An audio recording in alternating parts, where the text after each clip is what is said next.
Hello everyone, hope you all are fine. आज की video में हम पढ़ने वाले हैं कंज्यूमर इक्विलिब्रियम के बारे में। Consumer equilibrium IC analysis. Last video में मैंने आपको बताया था कंज्यूमर इक्विलिब्रियम यूटिलिटी एनालिसिस। ये दोनों ही टॉपिक हैं 11th क्लास की जो माइक्रो इकोनॉमिक्स की बुक है उसमें चैप्टर नंबर 2 और 3। ठीक है। कंज्यूमर इक्विलिब्रियम जब हमने यूटिलिटी एनालिसिस पढ़ा था तो मैंने आपको बताया था वो मार्शल का कहना था कि हम कार्डिनल नंबर्स में सेटिस्फेक्शन को मेजर कर सकते हैं। तो अकॉर्डिंग टू मार्शल हमने यूटिलिटी एनालिसिस पढ़ा। ठीक है। अब आगे जो सेकंड है हमारा कंज्यूमर इक्विलिब्रियम आईसी एनालिसिस। ये हिक्स का कहना था कि हम कंज्यूमर इक्विलिब्रियम को, कंज्यूमर सेटिस्फेक्शन को कार्डिनल नंबर में ना दिखाकर रैंक में दिखाएंगे। रैंक मतलब मॉडरेट, लो और मीडियम के बीच में। ठीक है, हाई के बीच में। तो जिसको ज्यादा सेटिस्फेक्शन मिली है जिस कंज्यूमर को, वो हाई शो करेगा। जिसको नॉर्मल मिली है, ठीक ठाक, वो मॉडरेट शो करेगा। और जिसको बिल्कुल कम मिली है तो वो लो शो करेगा। ठीक है। तो कंज्यूमर इक्विलिब्रियम आज वीडियो पढ़ना है हमें आईसी एनालिसिस। आईसी का मतलब क्या होता है? Indifference curve. ठीक है। आइए देखते हैं कंज्यूमर इक्विलिब्रियम किसे कहते हैं। तो यहाँ डेफिनेशन लिखी हुई है, it is a situation when he maximize his satisfaction. ठीक है। एक ऐसी सिचुएशन जहां पर कंज्यूमर अपनी सेटिस्फेक्शन को मैक्सिमाइज करता है। कैसे करता है?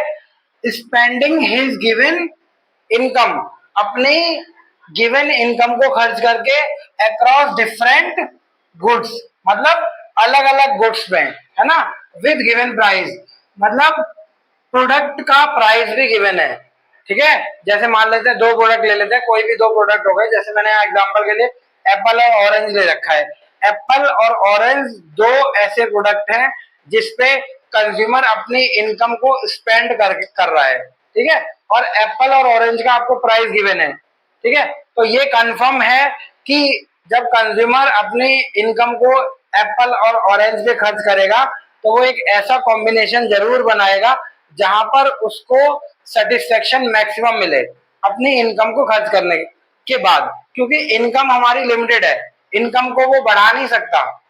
ठीक है। अगर वो एक प्रोडक्ट को खरीदेगा तो दूसरे को नहीं खरीद पाएगा, और दूसरे को खरीदेगा तो पहले को नहीं खरीद पाएगा। या दोनों का कॉम्बिनेशन बनाएगा तो कम ज्यादा करना पड़ेगा, एक को कम करेगा तो दूसरे को ज्यादा कर सकता है। ठीक है ना। तो इन सारे गुड्स के, इन दोनों गुड्स के बीच में जब कॉम्बिनेशन बनता है, कंज्यूमर अपनी सेटिस्फेक्शन को मैक्सिमाइज करने के लिए बनाता है कॉम्बिनेशन, तो उस कॉम्बिनेशन में देखा जाता है, उसी को कहते हैं, क्या कहते हैं? Consumer equilibrium. ठीक है। अब नेक्स्ट टॉपिक जो हमारा इसमें है वो इंडिफरेंस सेट और इंडिफरेंस कर्व का है। इंडिफरेंस सेट क्या होता है? ये कॉम्बिनेशन होता है, जैसे मैंने अभी आपको बताया कि वो इनकम को खर्च करेगा दो गुड्स के ऊपर। ठीक है।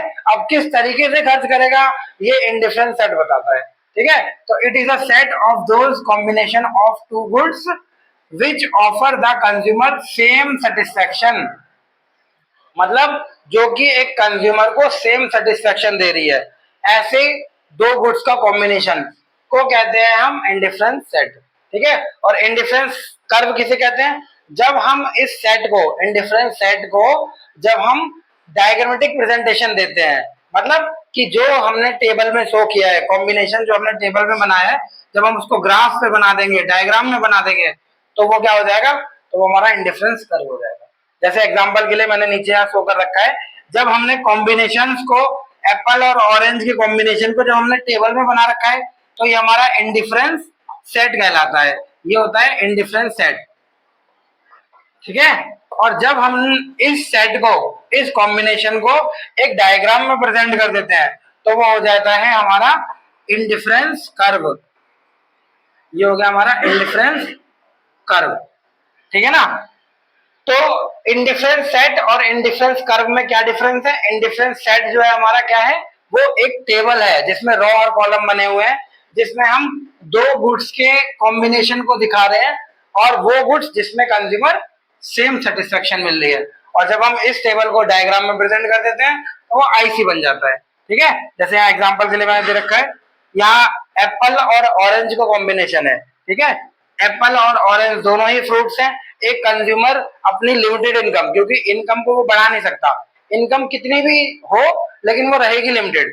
ठीक है ना। तो जब वो खरीद रहा है तो किस तरीके से कॉम्बिनेशन बनाया है यहाँ चेक कर लेते हैं हम।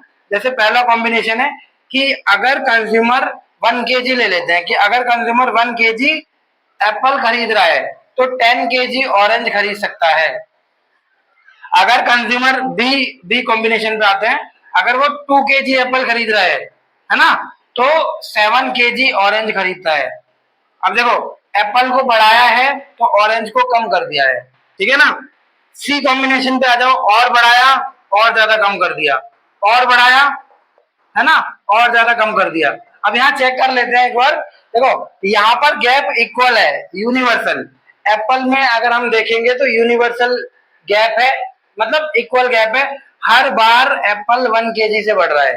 लेकिन ऑरेंज में अगर हम चेक करें तो यहाँ पर जो डिक्रीज हुआ है वो 3 kg हुआ है, और यहाँ पर जो डिक्रीज हुआ है वो 2 kg हुआ है, आगे जो डिक्रीज हुआ है वो 1 kg हुआ है, ठीक है। तो अब इसमें क्या है कि भाई हमारा इंक्रीज जो हो रहा है वो क्या 1 हो रहा है, और जो डिक्रीज हो रहा है वो इंक्रीजिंग रेट से हो रहा है। पहले सॉरी डिक्रीजिंग रेट से, पहले 3 से कम हुआ, फिर 2 से कम हुआ, फिर 1 से कम हुआ। तो इसमें एमआरएस कैसा होगा हमारा, लॉस को हम ऊपर लेंगे, गेन को हम नीचे लेंगे, ठीक है। लॉस कितना हो रहा है यहाँ पर 3 का, और गेन कितना हो रहा है 1 का, है ना। तो ये 3 हो गया, ये 2 हो गया, ये 1 हो गया। एमआरएस जो कि मैंने आपको लास्ट क्लास में पीपीसी वाली क्लास में भी बताया था, पीपीसी में कैसा होता है, इंक्रीजिंग एमआरएस होता है, इसलिए पीपीसी कैसा हो जाता है, पीपीसी हो जाता है कॉनकेव टू ओरिजिन। इसमें क्या है, इसमें एमआरएस डिक्रीजिंग है, पहले 3 था, फिर 2 हुआ, फिर 1 हुआ। तो इसमें इसमें कर्व कैसा बनेगा, इसमें बनेगा कॉन्वेक्स, ठीक है। अगर एमआरएस इक्वल रहता है तो कर्व बनता ही नहीं है, फिर वो स्ट्रेट लाइन बन जाती है, जैसे डिमांड कर्व आपने देखा है, या आगे अभी बजट सेट देखोगे, ठीक है, तो उसमें भी आपको देखने को मिलेगा। तो आपको ये चीज याद रखनी है कि जब एमआरएस इंक्रीजिंग होगा तो कैसा होगा, कॉनकेव होगा, कर्व कैसा होगा, कॉनकेव, ठीक है। और जब एमआरएस डिक्रीजिंग होगा तो कर्व होगा कॉन्वेक्स, ठीक है। कॉनकेव कहां होता है, पीपीसी में। कॉनकेव कहां होता है, पीपीसी में, जहां पर एमआरएस इंक्रीजिंग होता है। कॉन्वेक्स कहां पर है, आईसी में, जहां पर एमआरएस का है, डिक्रीजिंग है, ठीक है। ये चीजें क्लियर होनी चाहिए। तो जब हम इस कॉम्बिनेशन को ग्राफ में प्रेजेंट करेंगे तो कुछ इस तरीके का हमारा कर्व बनेगा, शो होगा, है ना। जब हम यहाँ पर देखेंगे तो यहाँ पर क्या है कि जब पहला कॉम्बिनेशन है, जब एप्पल 1 kg है तो ऑरेंज 10 kg, एप्पल जब 1 kg है तो ऑरेंज 10 kg है, यहाँ पर है ये वाला कॉम्बिनेशन, ठीक है। सेकेंड, जब एप्पल 2 kg है तो ऑरेंज 7 kg है, तो जब ये 2 है, ये यहाँ पर 7 है, यहाँ पर आएगा, ठीक है। उसके बाद थर्ड 3 और 5, तो ये 3 है तो ये 5 है, यहाँ आएगा, और 4 और 4, तो दोनों का 4 4 हो गया, ठीक है। तो जब हम सारे पॉइंट्स को टच कर देंगे तो हमारा हो जाएगा कॉन्वेक्स टू ओरिजिन। आईसी हमेशा कॉन्वेक्स टू ओरिजिन होता है, पीपीसी कॉनकेव टू ओरिजिन होता है। अब इसकी कुछ प्रॉपर्टीज भी हैं, वो भी मैं आपको एक एक करके एक्सप्लेन कर देता हूँ। 5 प्रॉपर्टी है यहाँ पर। पहली प्रॉपर्टी है आईसी स्लोप डाउनवर्ड। देखो, देखने से ही पता लग रहा है ये स्लोप डाउनवर्ड है, ठीक है। कैसा है, कॉन्वेक्स टू ओरिजिन है बट स्लोप डाउनवर्ड है, ठीक है, पहली प्रॉपर्टी है। दूसरी है IC is convex to origin, जैसा कि मैंने अभी आपको बताया। कॉन्वेक्स का मैंने रीजन भी बताया। कॉन्वेक्स का रीजन क्या है कि एमआरएस जो है वो डिक्रीजिंग है, तो इसीलिए कॉन्वेक्स होता है ये ओरिजिन, ठीक है। इसके बाद थर्ड नंबर है हमारा higher IC show higher level of satisfaction, ठीक है। इसमें एक चीज और होती है कॉन्वेक्स का, अगर कई बच्चे कंफ्यूज होते हैं कि भाई यहाँ पर 3 2 1 का गैप क्यों है ना। तो जैसा कि मैंने आपको पीपीसी में भी बताया था कि लैंड या हमारे रिसोर्स हमेशा हर चीज के लिए एक जैसा काम नहीं करते, कुछ कम पाने के लिए हमें कुछ ज्यादा सेक्रीफाई करना पड़ता है, या कई बार हमें ज्यादा पाने के लिए कम सेक्रीफाई करना पड़ता है। इसमें क्या है, हम गेन तो इक्वल कर रहे हैं लेकिन सेक्रीफाई डिक्रीजिंग रेट में कर रहे हैं, क्योंकि ऑरेंज और एप्पल का प्राइस अलग अलग है, ठीक है। इसलिए कॉम्बिनेशन में ये 3 to 1 हो रहा है और डिफरेंस आ रहा है। थर्ड पे आ जाते हैं higher IC so higher level of satisfaction. पढ़ के ही क्लियर हो रहा है, ये आईसी अगर यहाँ पर है तो ये कम सेटिस्फेक्शन दे रहा है। अब अगर यही आईसी आगे थोड़ा शिफ्ट हो जाए, है ना, थोड़ा सा आगे चला जाए तो ये हमें और ज्यादा सेटिस्फेक्शन देगा, और अगर पीछे चला जाए तो हमें कम सेटिस्फेक्शन देगा, ठीक है। तो यही लिखा हुआ है यहाँ पर higher IC so higher level of satisfaction, क्योंकि जितना कॉम्बिनेशन बढ़ेगा, अब यहाँ पर ये अगर पॉइंट बनाएंगे हम तो यहाँ पर ये 2 और ये 10 का बनेगा, जबकि ये वाला था 1 और 10 का। ठीक है, तो सिंपल सी बात है, हमारा क्या हो रहा है कि आईसी अगर आगे शिफ्ट होगा तो कॉम्बिनेशन सेटिस्फेक्शन भी बढ़ेगा। उसके बाद 4th नंबर पॉइंट पे आते हैं, IC does not intersect each other. IC कभी भी एक दूसरे को इंटरसेक्ट नहीं कर सकते। इसके पीछे रीजन क्या है? इसके पीछे रीजन है कि सेम लेवल की सेटिस्फेक्शन दो आईसी के बीच में नहीं हो सकती, है ना। आईसी अगर आगे जा रहा है तो हमें मैक्सिमम सेटिस्फेक्शन देगा, आईसी अगर पीछे जा रहा है तो हमारी सेटिस्फेक्शन कम होगी, डिक्लाइन होगी। अगर हम ये सोचे कि हमारा आईसी कुछ इस तरीके से कट हो जाएगा एक दूसरे के बीच में, ठीक है, तो ये पॉसिबल नहीं है। इसके पीछे रीजन क्या है कि मान लेते हैं कि भाई हमारा आईसी पे बनने वाले जितने भी पॉइंट होते हैं सब में सेम सेटिस्फेक्शन होता है ना। तो अगर ये हमारा ए पॉइंट है, ये हमारा बी पॉइंट है और ये हमारा सी पॉइंट है, ठीक है, तो ए और सी जो कि सेम आईसी पे बन रहे हैं वो सेम सेटिस्फेक्शन दे रहे हैं, ठीक है। बी और सी ये भी हमारे सेम आईसी पे बन रहे हैं और सेम सेटिस्फेक्शन दे रहे हैं। तो अगर ए और सी बराबर है, बी और सी बराबर है, ठीक है, तो क्या ए और बी बराबर नहीं हो सकता? हो सकता है, लेकिन यहां पर नहीं है, यहाँ ए पीछे है, बी पीछे है, इसीलिए कभी भी आईसी जो है इंटरसेक्ट टू ईच अदर नहीं होता, ठीक है ना।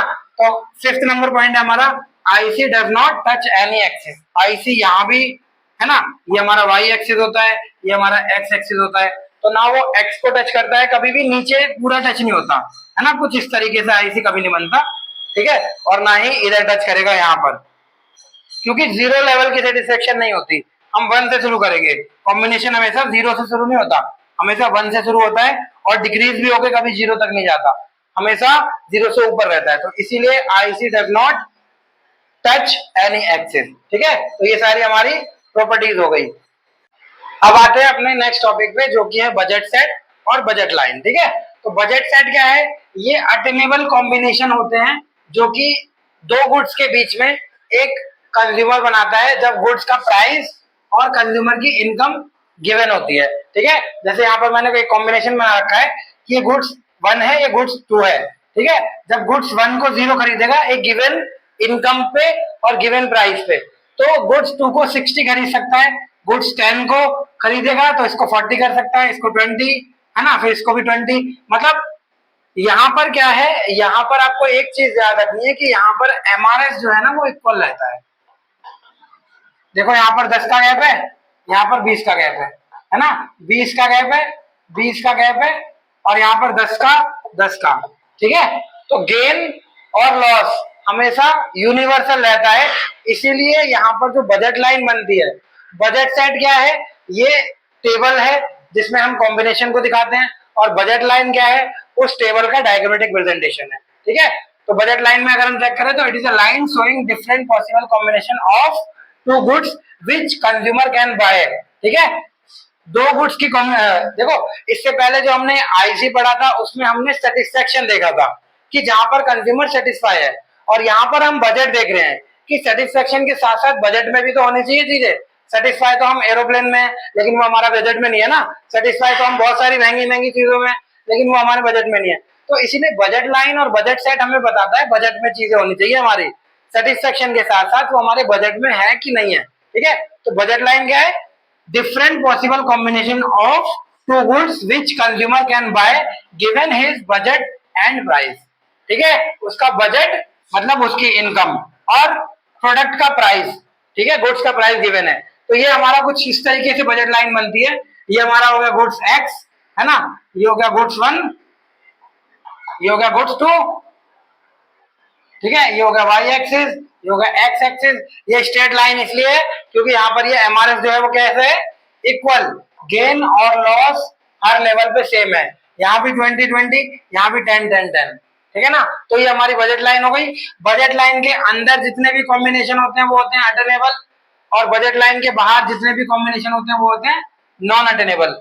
अटेनेबल मतलब जिसको हम अचीव कर सकते हैं, नॉन अटेनेबल मतलब जिसको हम अचीव नहीं कर सकते। तो ये हो गया हमारा बजट सेट और बजट लाइन। अब इसमें कंज्यूमर इक्विलिब्रियम को हम देखते हैं कि बजट सेट और बजट लाइन में कंज्यूमर इक्विलिब्रियम को कैसे फाइंड आउट करते हैं। तो दोनों को हम एक ही डायग्राम पे बनाते हैं, जैसे मैंने यहाँ दोनों को, ये हमारा बजट लाइन है ना, ये हमारा आईसी है, ठीक है ना। जहां पर बजट लाइन आईसी एक दूसरे को टच करते हैं, ये होता है पॉइंट ऑफ इक्विलिब्रियम। अब यही क्यों कहा गया है पॉइंट ऑफ इक्विलिब्रियम?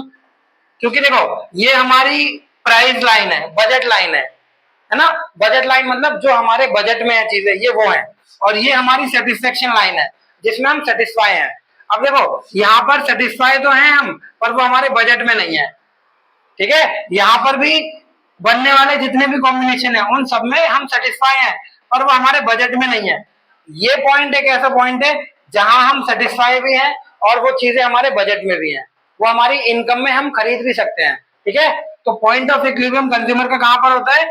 जहां पर बजट लाइन और आईसी कर्व एक दूसरे को इंटरसेक्ट करते हैं, टच करते हैं, वहां पर क्या होता है? हमारा कंज्यूमर इक्विलिब्रियम में होता है। तो ये हमारा ऑल ओवर टॉपिक हो गया कंज्यूमर इक्विलिब्रियम आईसी एनालिसिस का, ठीक है। दोनों वीडियो में दोनों टॉपिक कवर कर दिए। पहली वाली वीडियो में यूटिलिटी एनालिसिस कवर किया था और आज की वीडियो में कंज्यूमर इक्विलिब्रियम आईसी एनालिसिस, ठीक है।